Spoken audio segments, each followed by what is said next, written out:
આજે આપણે 4 અલગ અલગ રીતથી દોરી શીખીશું. જો આપણી પાસે કાપડ ન હોય તો આપણે દોરાની દોરી પણ કરી શકીએ. એવી રીતે 4 કરશું. સૌ પહેલાં આપણે જે જાડી દોરી આવે છે તે લેવાની છે. રીટલી આવે છે આ એની નથી, એનાથી જાડી દોરી આવે છે એ છે. એની આપણે 4 થી 5 આંટી એટલે 6 આંટી લેશું.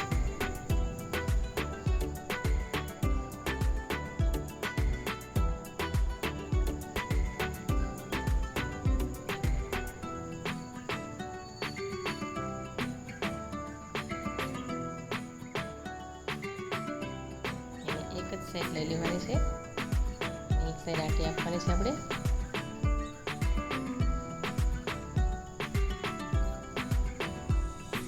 તમારે આગળ જાડી કરવી હોય તો વધારે લેવાની છે દોરી, ઓછી પતલી કરવી હોય તો ઓછી દોરી લઈ લેવાની છે. અને એક સાઈડ અને આંટી આપી દેવાની છે. વચ્ચેથી ગાંઠ નથી પડવા દેવાની, ફીટ પકડવાની છે. દોરી એકદમ ફીટ જ પકડવાની છે અને વચ્ચેથી કાઢી લઈશું અને પછી વચ્ચેથી ફીટ કરી દઈશું. આગળની સાઈડમાંથી ગાંઠ મારી દઈશું જેથી કરીને આપણે આંટી ખુલ્લી ન જાય. તો થઈ ગઈ છે તૈયાર આપણી દોરી.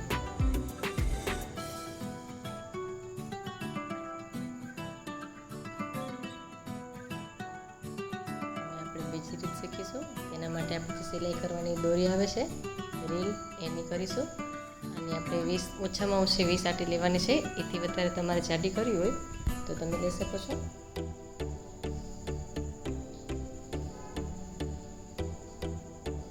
પતલી કરવી હોય તો ઓછી કરવાની છે અને જેમ જાડી કરવી હોય તો વધારે આંટી લેવાની છે.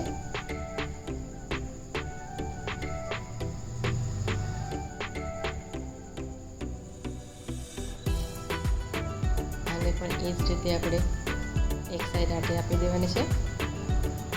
લંબાઈમાં તમારે જેટલી જોઈએ એટલી લાંબી કરી શકો છો.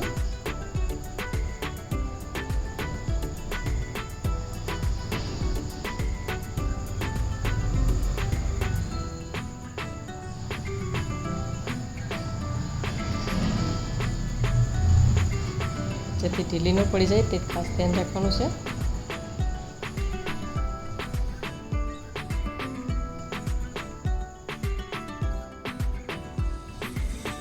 એકદમ ફીટ પકડી અને એક સાઈડ આંટી આપી દેવાની છે.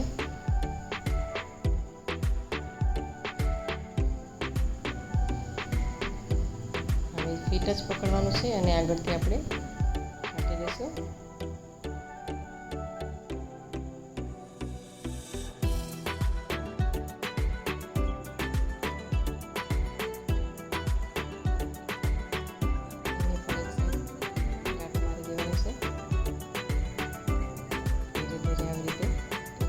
મૂકી દેવાની, તો નીચે ગાંઠ પડી જશે.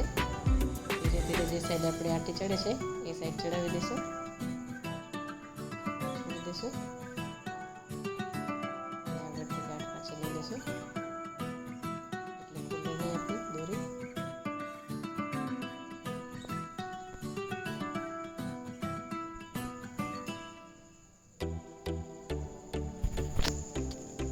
તૈયાર થઈ ગઈ છે આપણી બીજી રીતની દોરી. ઘણી વખત કાપડ આપણી પાસે ઓછો હોય તો આપણે બે દોરાની રીત બનાવી છે, એવી રીતે બનાવી શકાય. કાપડને ઓરીપના ભાગમાં કટિંગ કરવાનું છે, સીધી દોરી નથી લેવાની. અને બે બાજુ ડબલ સિલાઈ લઈ લેવાની છે અંદર વાળીને.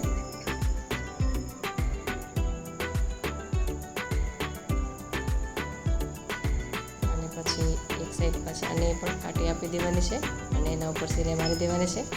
આમાં પણ એક ધ્યાન રાખવાનું છે અને ઢીલી ન રહેવી જોઈએ અને એક સરખી આંટી આવી જોઈએ, વચ્ચે ગાંઠ ન પડવી જોઈએ. ઓછી આંટી આપશો તો નહીં સરખા આપણે બનશે નહીં દોરી એટલી બધી. આવી રીતે આપી દેવાની છે અને જે સાઈડ પછી આપણે તમે આંટી આપો એ જ સાઈડ પાછી આપણે વાળી દેવાની છે.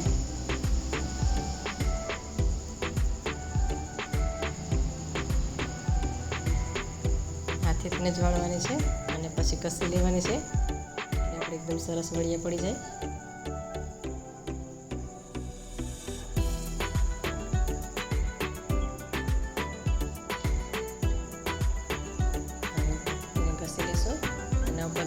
સિલાઈ નથી લેવાની, આ એમ જ સરસ બની જશે. તો થઈ ગઈ છે આપણે ત્રીસી રીત પણ તૈયાર.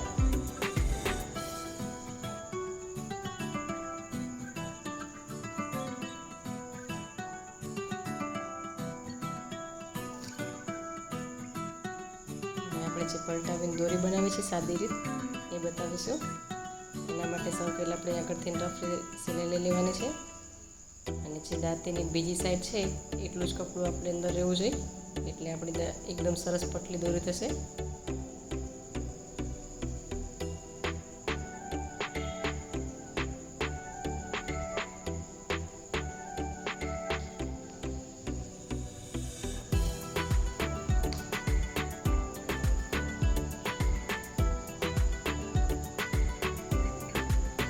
આપણે રફ સિલાઈ લીધી છે એ સાઈડથી એક રસોઈ દોરો લઈશું, ગાંઠ મારી દઈશું દોરામાં.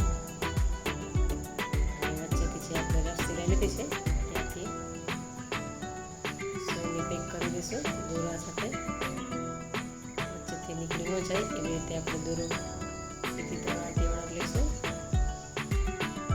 જે ખુલ્લો ભાગ છે એને અવળી સાઈડ આપણે સોય લઈ લેવાની છે. અંદર સીધો ભાગ નથી લેવાનો, સોયનો અવળો ભાગ લેવાનો છે.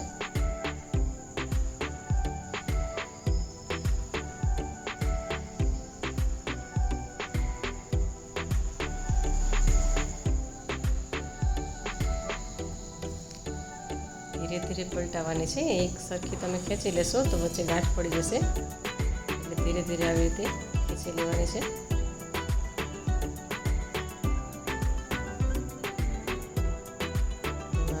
ખેંચી લેવાની છે. તો થઈ ગઈ છે દોરી તૈયાર પલટાવીને.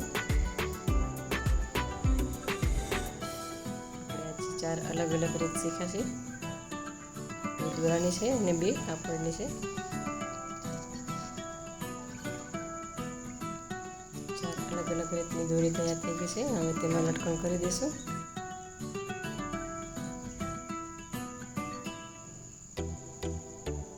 લટકણની પણ અલગ અલગ ઘણી આવે છે પેટર્ન, તે હું આગળના વિડીયોમાં બતાવીશ. અત્યારે આપણે સાદી રીતે જ બનાવી છે. તો થઈ ગઈ છે દોરી આપણી તૈયાર.